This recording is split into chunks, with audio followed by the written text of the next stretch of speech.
அண்ணா திமுக பெரும்பான்மையான இடங்களில் வெற்றி பெற்று தனி பெரும் ஆட்சி அமைக்கின்ற பொழுது சட்டையும் கிழிச்சுக்கிட்டு வேட்டி இல்லாத ரோட்ல போறோம்.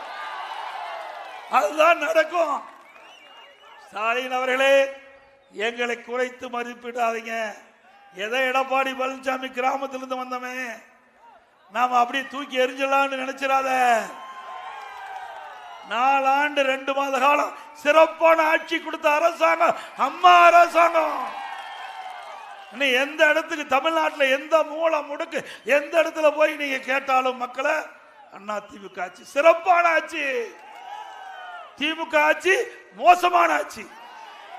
அந்த குரல் தான் இன்றைக்கு தமிழகத்திலே ஒலித்துக் கொண்டு என்பதை நீங்கள் எண்ணி பார்க்க வேண்டும்.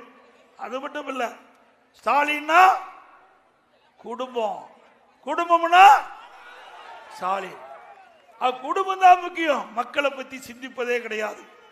ஆனா அனைத்து இந்திய அண்ணா திராவிட முன்னேற்ற கழக அரசாங்கம் சரி, கட்சியும் சரி, எப்பொழுது பார்த்தாலும் மக்களை சிந்தித்து சிந்தித்து திட்டங்களை கொண்டு வந்து நிறைவேற்றி மக்கள் ஏற்றத்திற்கு ஏணியாக இருந்த அரசாங்கம் அண்ணா திமுக அரசாங்கம்.